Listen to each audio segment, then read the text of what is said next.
Hello, and welcome back to Encounters with God, a series of podcasts from Seven Vineyard where we are going through the Old Testament and we're meeting characters and looking at stories that show us things about God and things about ourselves, and we're wondering how those can fit together. My name is Bern Leckie and I'm joined today by Dan Green. Hi, Dan. Hello, Bern. Dan, you have just given us the most spectacularly produced talk I think we've had, possibly in my lifetime of remembering Sunday morning. And I've been to Hillsong. Wow, that's quite a compliment, Ben.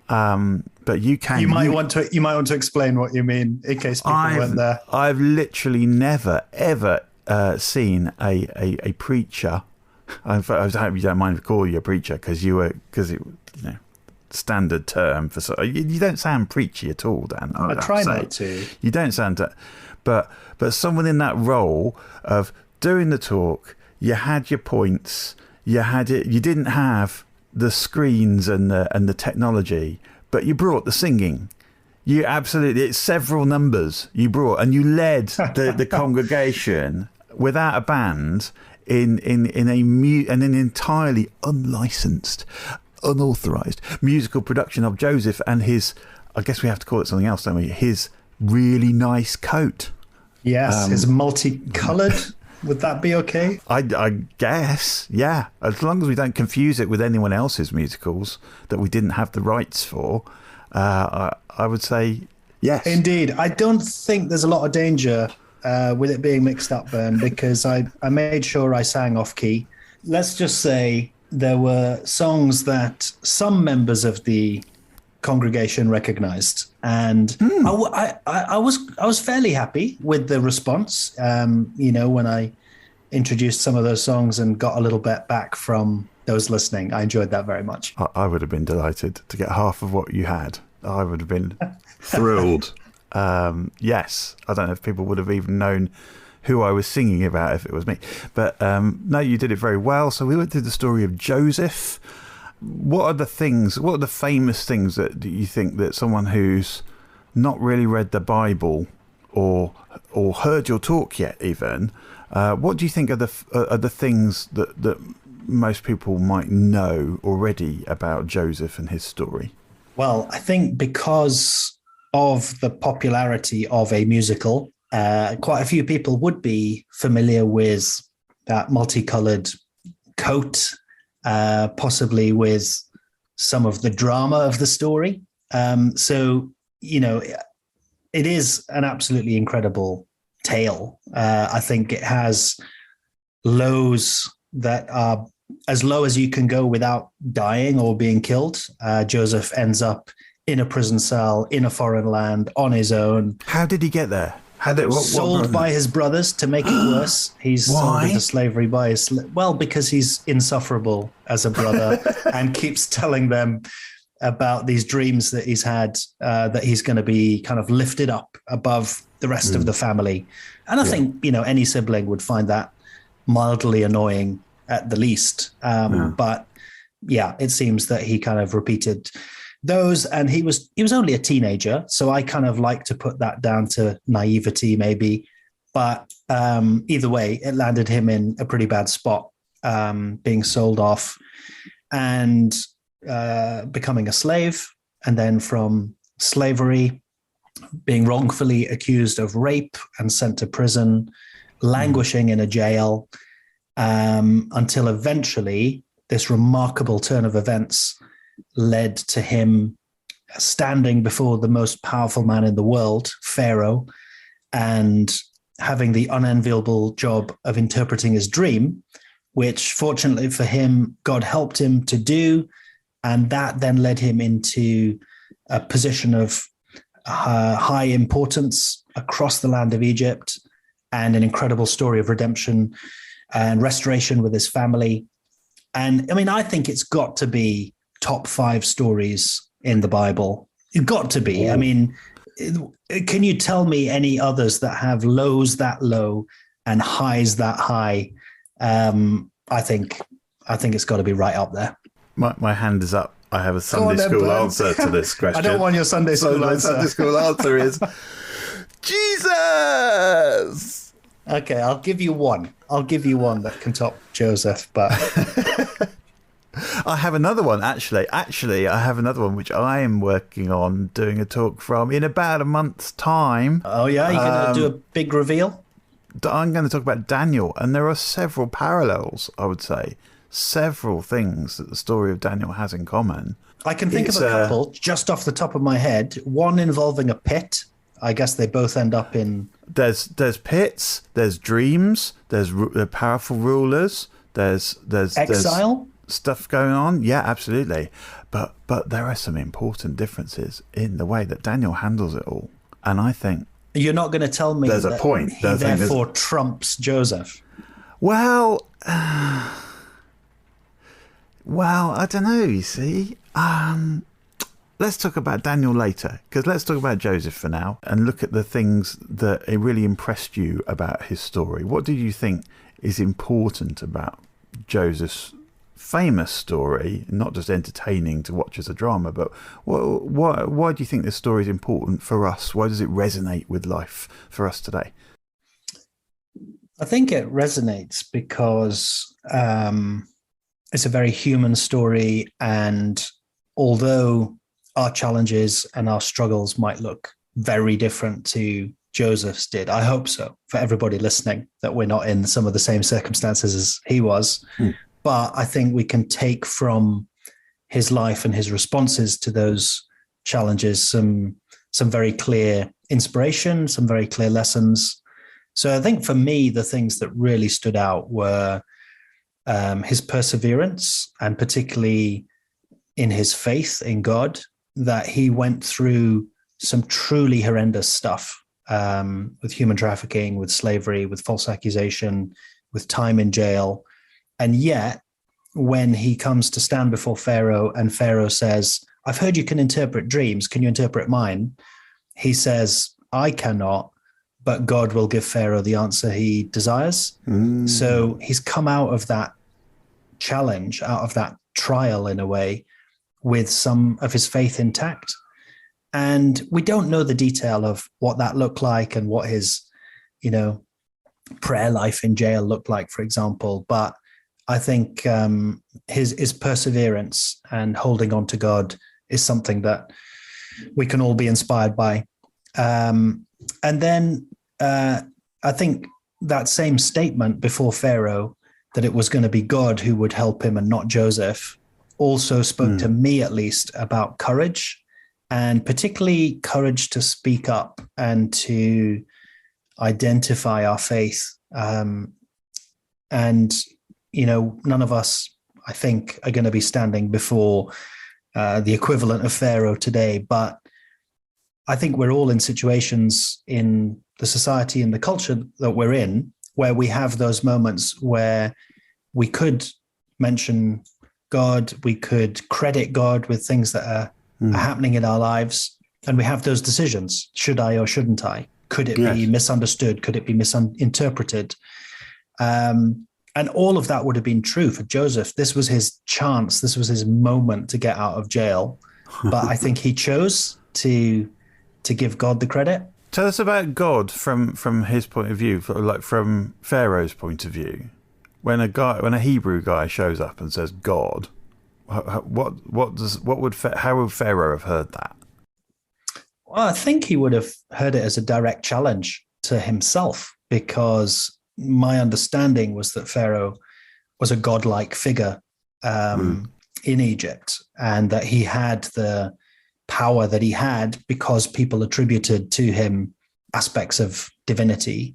Although I don't think Egyptian religion revolved around one deity, but I think there was nevertheless that kind of attribute. So to question Pharaoh or to speak of another god in front of him, I think took courage, and his knees may have been knocking slightly as he said that, but he obviously felt that was the right thing to do. So it wasn't just God says, this is God that we might all recognise or may not believe in, but it was my God, my foreign God, my God who doesn't fit anywhere into your system of gods. Yeah. let's go into this a bit, because I think this does feel resonant to me about like in office life or work life, or just times when we're chatting generally with people who may or may not share our beliefs, and to them we're talking nonsense, or we're talking about someone else's idea of how the world works, but not really theirs.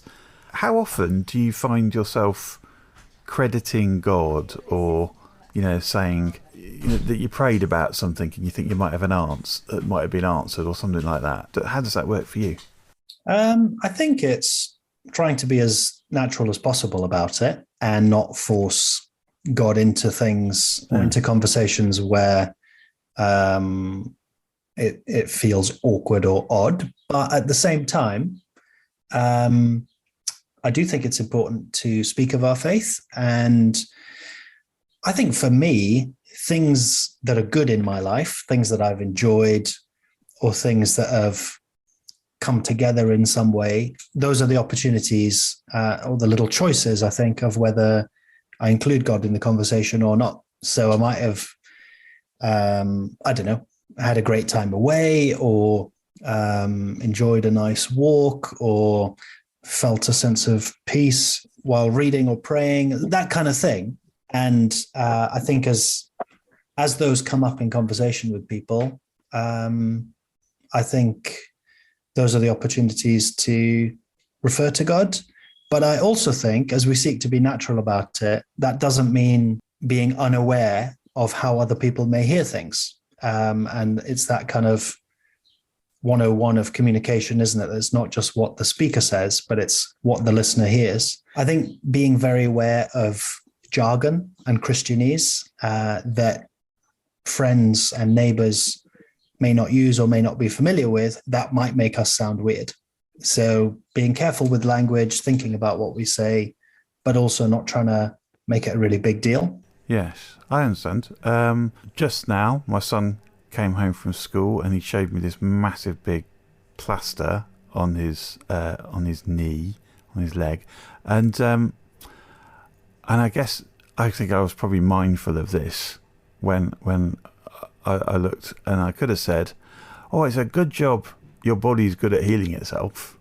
But I think maybe with the crediting God in mind, I just chose to put it slightly differently. I said, "Oh, I'm glad God made us really well, and we're good at healing." Exactly. Yeah. Great example. I think it's those choices, isn't it? I think it comes down to discernment. And I guess that's where, thankfully, we have some help from the Holy Spirit to prompt us and, give us the words to say.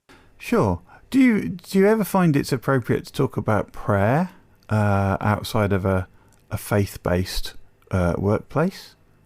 Yes, because I think it's interesting how different people make decisions in their lives, how they approach challenge in their lives.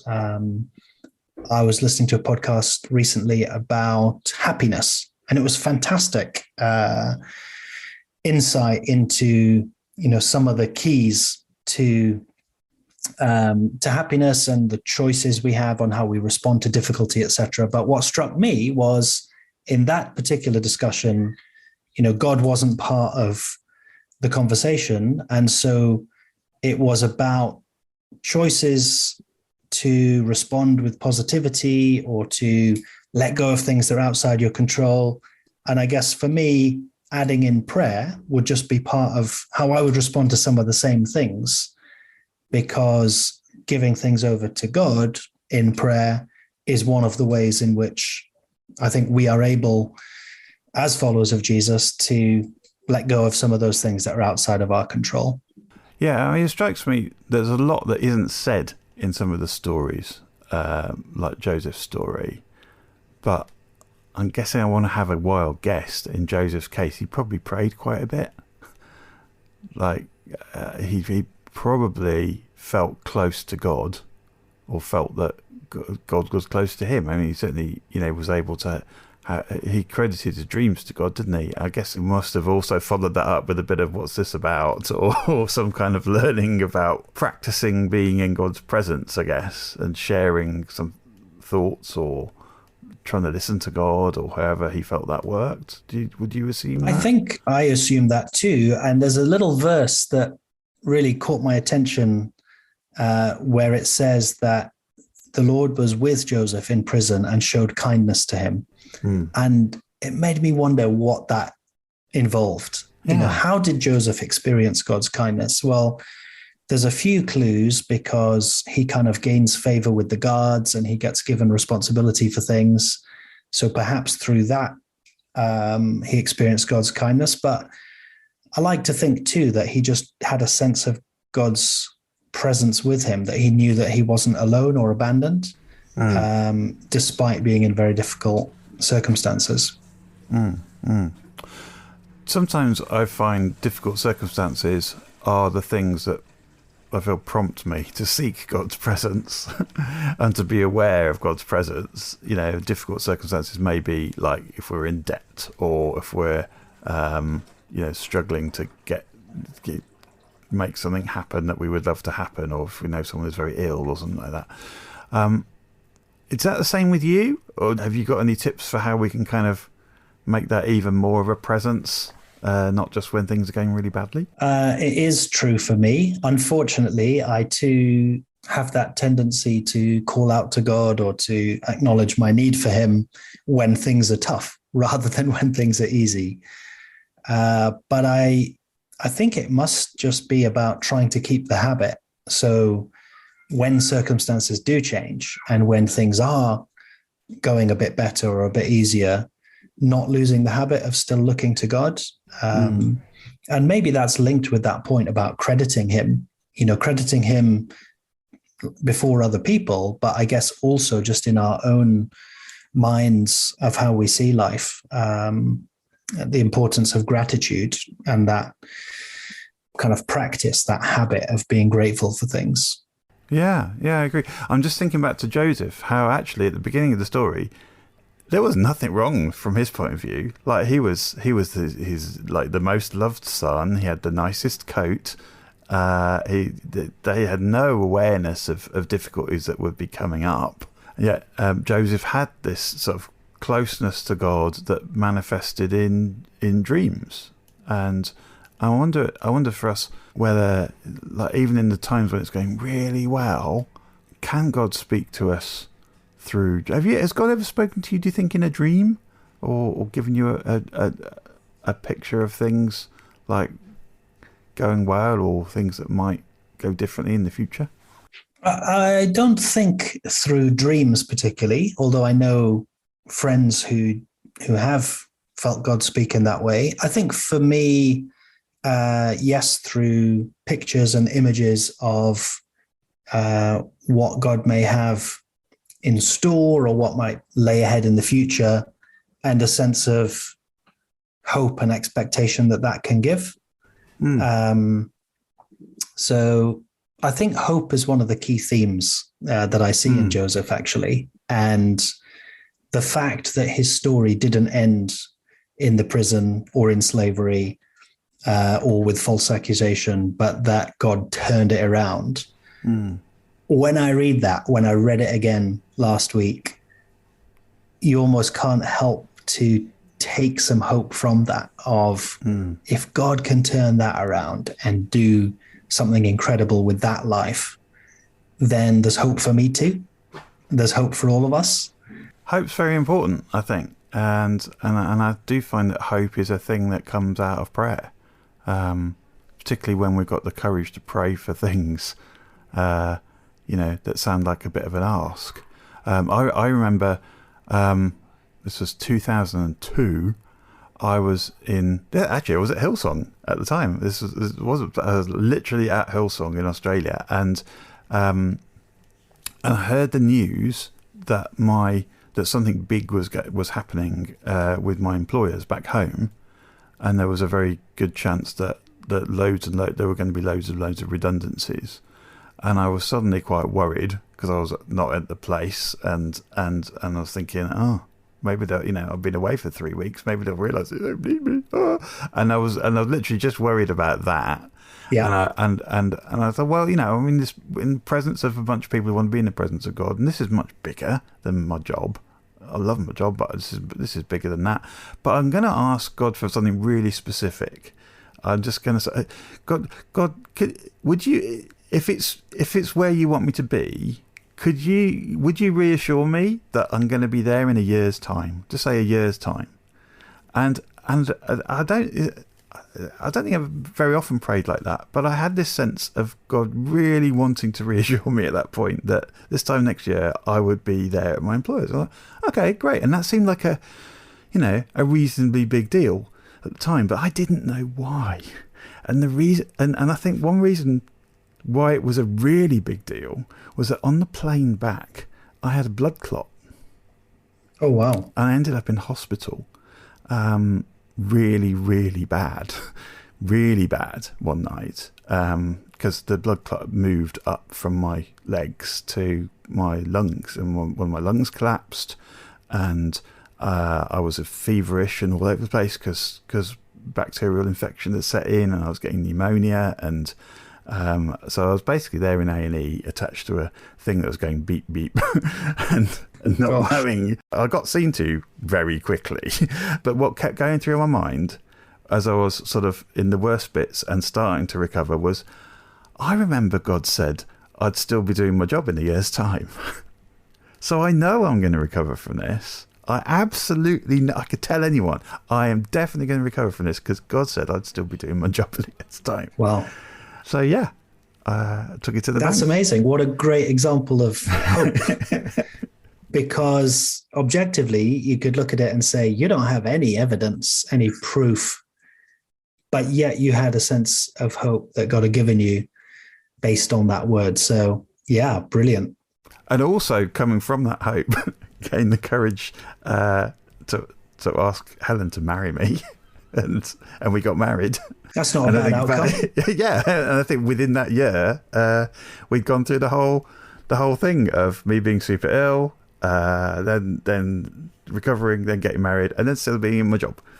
And of all those things, the job now looks like the least significant thing to have held on to.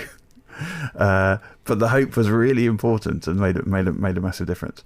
So yeah, and I wonder, just tying that back to Joseph, whether those dreams he'd had at the beginning of the story, where he basically saw a role of importance and power that God would give him, whether that sustained him, whether that hope kept him going, in those low moments in jail. Did he look back on that? Did he think, did I just make that all up? Was that a terrible mistake? Or did he hold on to that sense of, I know God is going to turn this around. I don't know how, but I'm putting my hope that I've had those dreams. Somehow my God is going to bring that about. Maybe, that's a nice thought. It is, isn't it? Yeah. And I think those dreams also point to something else that we can only really get from God, and not just by pumping ourselves up with positivity and trying to see the best in everything. I think it's uniquely through connection with God that we can be part of a much, much, much bigger picture than ourselves, right? So Joseph was seeing not just like where he would be, but where really big things could happen, and that set his expectation for dealing with other people.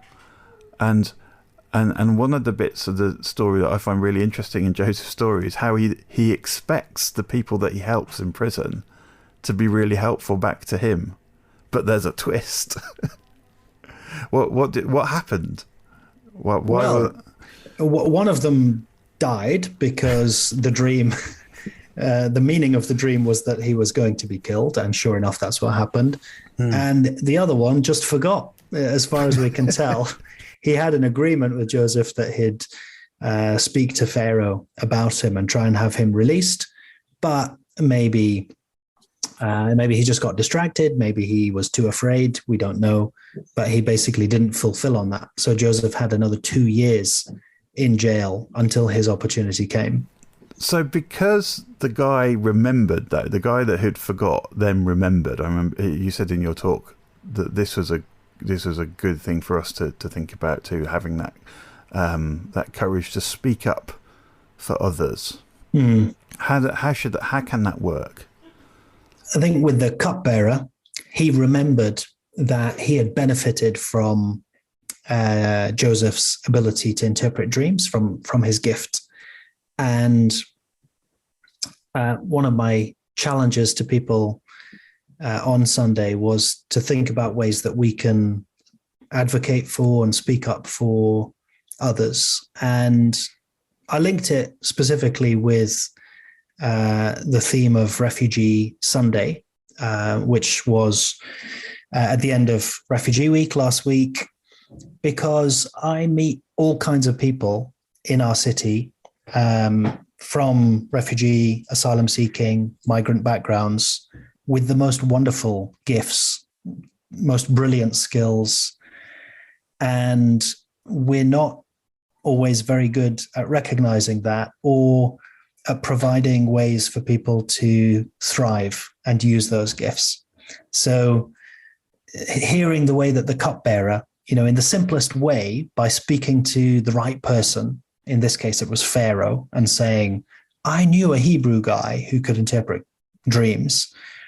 I wonder whether, those of us who have jobs, who have roles, who have even positions of power, however limited that is, need to be thinking about ways in which we can facilitate, enable, release the giftings of others. And that could be refugees and asylum seekers, but it could be all kinds of other people too. I think I just liked that thought from the cupbearer and his role in the story, that his key role was to say, I know this guy and he can do this. Yes. And I'm just thinking, like, in our situation, it feels like it could be quite a big ask for people, like for people we know, especially who financially hard up and prices going up all the time, wages aren't going up as fast. Some businesses probably going out of business because they can't afford to carry on, all that sort of thing. We feel the pressure on us. So doesn't that make it really difficult then to speak up for other people to have opportunities? And I can see why it flips for some people to go, well, those people shouldn't be here because we need to look after ourselves. Blah, blah, blah. Now, whatever we think about that politically, let's imagine, from our times of crisis, and we felt that we've really needed to look after ourselves and our families, what can we still do? What are some good things that we could still do to support others and create opportunities for others? I think some of that thinking is probably based around fear or insecurity, that there isn't enough, that if somebody else benefits, that I won't, etc. And I think this happens in Bristol quite a bit, where we live in bubbles. We live in areas of the city or in different social classes or levels of education or whatever. And there isn't always that much communication, interaction between us. So I think getting to know people from outside our bubble is a great start, because then we can see the world through their lens. We can hopefully step into their shoes a little bit. And I think there's something too about kingdom generosity, or the kind of open generosity and open-heartedness that hopefully Jesus inspires in us, because he was willing to give sacrificially that we could thrive, isn't part of us trying to follow his example, maybe to do the same. So even if it does cost me something, even if it does mean perhaps me receiving a bit less or living a little less comfortably, then that doesn't necessarily mean we shouldn't consider it. So an example at the moment would be Ukrainian refugees coming to Bristol and staying with host families. Now, that's not a small deal for host families to take somebody in, to commit for 6 months, to not know what's going to happen at the end of that. And, particularly when people are coming from a war situation and possibly bringing the trauma of that with them, it's quite a big ask.